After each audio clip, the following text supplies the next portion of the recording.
This is video 1.3, the law of universal gravitation. Okay, let's do our first example. The force of gravitational attraction between Mercury and the Sun is 1.3 times 10 to the 22 newtons. If the mass of the Sun is 1.99 times 10 to the 30 kilograms, and the mass of Mercury is 3.29 times 10 to the 23rd kilograms, how far apart are the planets? So we're going to use the law of universal gravitation, but instead of solving for the force of gravitational attraction between the planets, which was actually already given, we're going to use this to solve for the distance between them, or the variable r. So we'll plug in our given values. Now be very careful as you plug in your given values to make sure your units of measure are correct for the equation and agreeable with each other. Our masses need to be measured in kilograms in this equation, and they are already, so I do not need to convert those. And your force should be measured in newtons, which it already is. And if we use the correct units, then we know that our radius, or distance between the planets, should work out in the unit of measure of meters. Okay, solving this for r, we start by multiplying the numerator, multiplying the entire equation by r squared, and dividing the entire equation by 1.3 times 10 to the 22.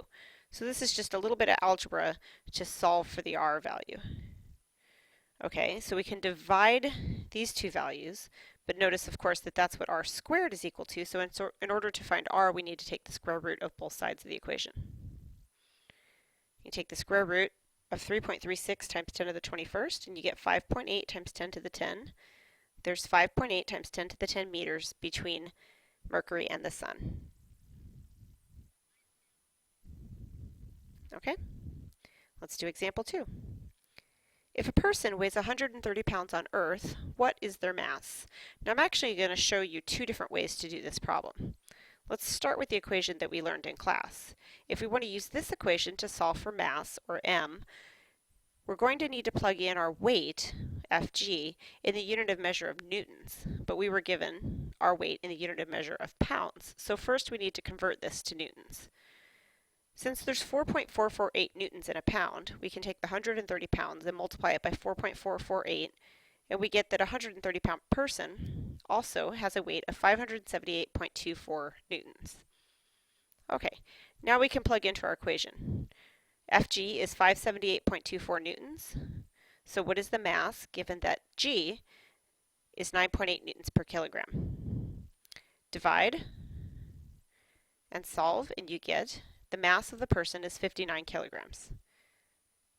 Okay, another way to solve this problem is to look at it as a conversion problem. It's not exactly correct to say it's a conversion problem because we're converting from a unit of measure of newtons, which measures force, into a unit of measure of mass, which measures, kilograms, which measures mass.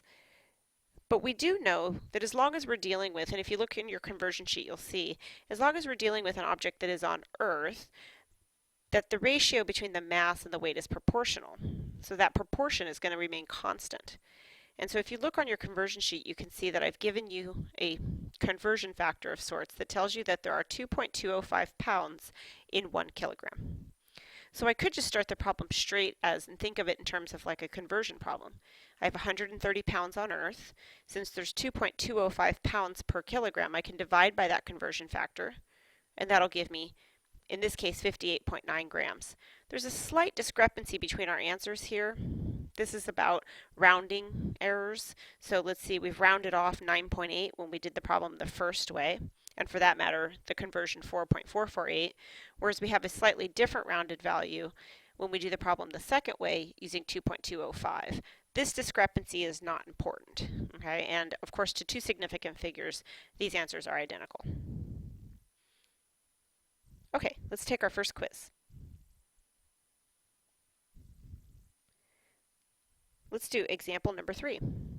A person who weighs 120 pounds on Earth would weigh only 45.3 pounds on Mars. Based on this, what's the gravitational field strength on Mars? So the value we're looking for in this equation right here is little g, but not 9.8 newtons per kilogram. That's specific to the Earth. We're looking for the little g for Mars. So if we want to find that, we need to plug in the weight of the person on Mars into this equation. Excuse me. But first, we're also going to need to plug in the mass of the person into this equation, but first I need to find the mass of the person. Okay, so it's a 120-pound person. So on Earth, that person would have a weight measured in newtons, converting my 120 pounds, of 533.8 newtons.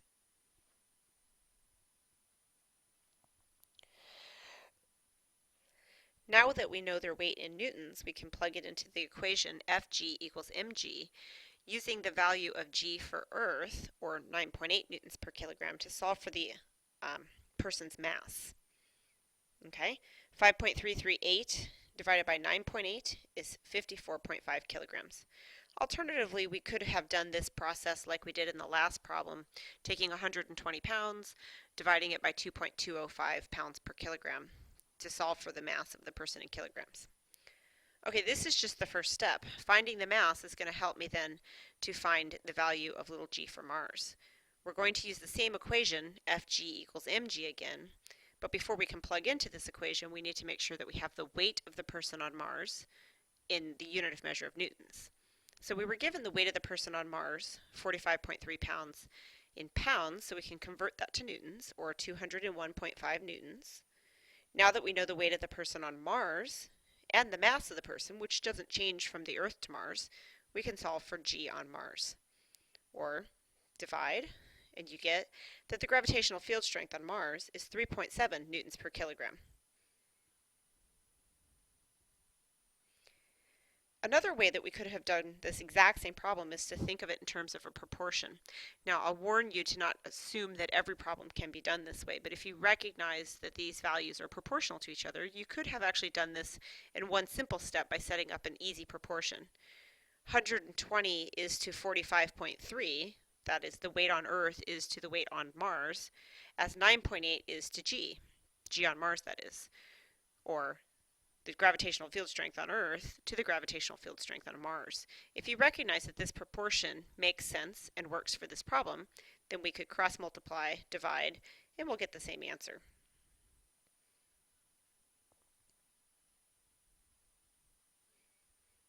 Okay, let's do example 4. On a trip to the moon, there's a point in space where the gravitational pull from the moon is equal to the gravitational pull from the Earth. It's called the Lagrange point. What percent of the distance to the moon is this point, so between the Earth and the moon? Now I'm going to warn you that this is a rather complex problem with a lot of algebra, so follow along here. What we're looking for is a point in space where, let's say we sent a spacecraft out there, that this spacecraft would feel an identical pull from the Earth, gravitational pull from the Earth, and gravitational pull to the moon. Since the moon is smaller than the Earth, it's going to be a little closer to the moon than it is to the Earth. So what we're looking for, and I went ahead and just sort of, for this step, to have it make sense, labeled the spacecraft object A, the moon object B, and the Earth object C. So we're looking for the gravitational force of attraction of B on A being equal to the gravitational force of attraction of C on A. Okay, well the equations for gravitational force of attraction is big G times M over R squared. On the left side here, we have the gravitational force of attraction of the moon on the spacecraft. M is for the mass of the spacecraft. M sub m is the mass of the moon, divided by R1. Now R1 is what I'm going to call the distance from the spacecraft to the moon. On the right side, we have big G times the mass of the spacecraft times the mass of the Earth divided by R2, or that's the distance from the spacecraft to the Earth. Okay, what you'll notice about this equation is that some of these values cancel. On both the left side and the right side, we have big G and we have the mass of the spacecraft. So we can cancel those two values, and that leaves us with a little bit simpler equation. I'd like to solve this equation for the value R2, or I want to know how far away from the Earth is the spacecraft when it's at this balancing point. So I'm going to solve this equation for R2. But bear with me as I simplify the equation just a little bit. If you take the square root of both the top and the bottom, we can get rid of those squared terms on the r's. And then I'm going to go ahead and just cross multiply to make the equation a little bit simpler to work with. And before I solve the equation for R2, I'm going to go ahead and plug in this value, this equation right here. I have to substitute R1 equals what for R2? Well, I don't know the value of R1 or R2, but I do know that if I add them together, R1 plus R2 should equal the distance from the Earth to the Moon. The distance from the Earth to the Moon is 3.84 times 10 to the 8th meters. This is measured in meters. Therefore, if I solve that for R1, R1 is 3.84 times 10 to the 8th minus R2. I'm going to take this value for R1 and plug it back into the equation for R1. Now I have an equation that contains no values that I do not know except for R2. I know the value of the mass of the Earth, and I know the value of the mass of the Moon, and I can plug those in then and solve for R2. Before I plug in and solve, I'm going to do a little bit more algebra on this to try and get those two R2 values together. So first I'm going to distribute that square root ME. So if you distribute that, you get 3.84 times 10 to the 8th times the square root of mass of the Earth minus R2 times the square root of the mass of the Earth. Now if you move that square root, R2 square root mass of the Earth to the right side, so that all of your R2 values are on the right side, and take out the R2 value, factor out R2, because we're trying to get R2 by itself, and divide both sides of the equation by that term there that's square root of mass of the Moon plus square root of mass of the Earth. And this looks rather complex, but this equation is actually pretty simple. It's just a matter of plugging in these numbers that we know and solving. Okay? Going to run out of space here, so we'll move on to the next screen. And now the mass of the Earth is 5.97 times 10 to the 24 kilograms, and the mass of the Moon is 7.35 times 10 to the 22 kilograms. So using those values and plugging them into my funky looking equation here, you get 3.84 times 10 to the 8th times the square root of 5.97 times 10 to the 24 divided by the square root of 7.35 times 10 to the 22 plus the square root of 5.97 times 10 to the 24. Plug this into your calculator carefully, and if you solve for R2, you should get the value 3.42 times 10 to the 8th. Now if you go back to the original question, I'm asking what percent of this is the distance to the Moon. So on our way to the Moon, have we made it halfway there when we reach this Lagrange point, or 75% of the way there, or so far? So I'm going to take this value and divide it by the distance to the Moon and multiply by 100%. And you get that this Lagrange point is 90%, or 89.9 some percent of the way to the Moon. Okay, let's take quiz 2. And let's do our last example. Example 5. What is the gravitational field strength on the surface of the Sun? The mass of the Sun is 1.99 times 10 to the 30 kilograms, and the radius of the Sun is 6.96 times 10 to the 8th meters. Okay, so looking back at this law of universal gravitation, if you remember or recall what we did when we were finding the gravitational field strength on Earth, is we recognize that if we're talking about an object standing on Earth, that it's mass times the mass of the Earth divided by the radius of the Earth squared. For the Sun, it would be sort of the same thing. If I imagine a mass that's standing near the surface of the Sun, if that were possible, or on the surface of the Sun, then this equation would solve for that gravitational force of attraction if I plug in that object's mass times the mass of the Sun divided by the radius of the Sun squared. And that the gravitational field strength was those constant values multiplied together, or big G times the mass of the Sun divided by the radius of the Sun squared. So that's the portion of the equation that I need to solve for.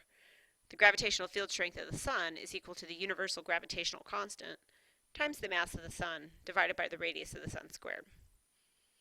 Okay, so plugging in the values I was given, making sure we're working in the right units of measure here, newtons, kilograms, meters. That means my answer here should come out in the unit of measure newtons per kilogram.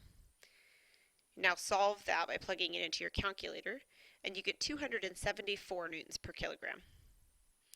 Quite a bit larger than that on the Earth. As a matter of fact, a person that weighs 100 pounds on Earth would weigh somewhere about 2,800 pounds standing on the surface of the Sun, if that were possible.